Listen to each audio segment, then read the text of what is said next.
tourbillons sont à la capitale. Il est donc capital de pouvoir compter sur l'engagement de la Cité du Soleil pour illuminer un festival tel que les Rencontres Orient-Occident. C'est pourquoi j'ai maintenant le plaisir de passer la parole au président de la ville de Sierre, M. Pierre Berthaud.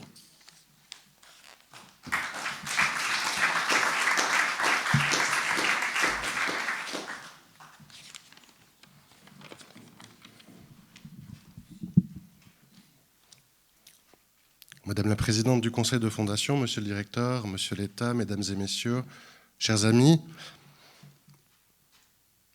dans une légende qui date du XIIe siècle, le poète et théologien et mystique persan Rumi nous conte un épisode de l'histoire d'Alexandre le Grand. Celui-ci, suite à ses conquêtes, avait opposé dans un concours pour la décoration des murs de son palais 2 groupes de peintres, les uns byzantins, les autres chinois. Ces 2 groupes travaillèrent séparés par une simple tenture. Après un long et fastidieux travail, la tenture qui séparait les 2 groupes fut enlevée.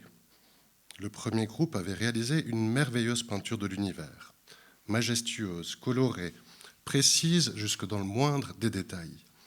Le second groupe, quant à lui, avait transformé le mur en un gigantesque miroir, le polissant pendant tout ce temps, de sorte que le prince puisse y admirer le reflet de la peinture de leur compétiteur qui paraissait alors encore plus belle.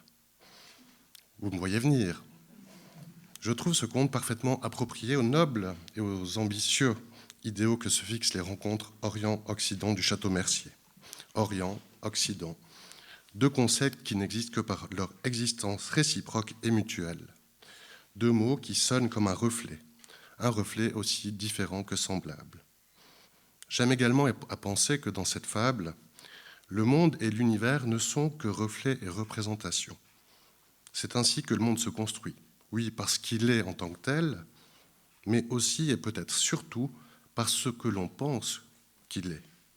Cette lecture et compréhension du monde doit, me semble-t-il, nous amener vers une nécessaire humilité et modestie de la pensée.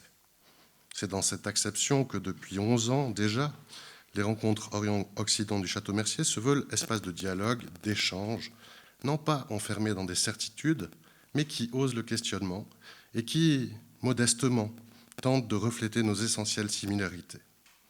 Alors, et à la suite des propos de René Pérentuy, convaincu également que les turpitudes et les affres du temps rendent pesant pour beaucoup d'entre nous le monde que l'on nous présente, je suis tout autant convaincu que des espaces de dialogue tels que nous proposent les rencontres visent à rendre tangible, déjà dans nos cœurs, puis dans nos esprits, la puissance de l'action, lorsqu'elle est forgée par des notions d'harmonie, de compréhension et de coopération.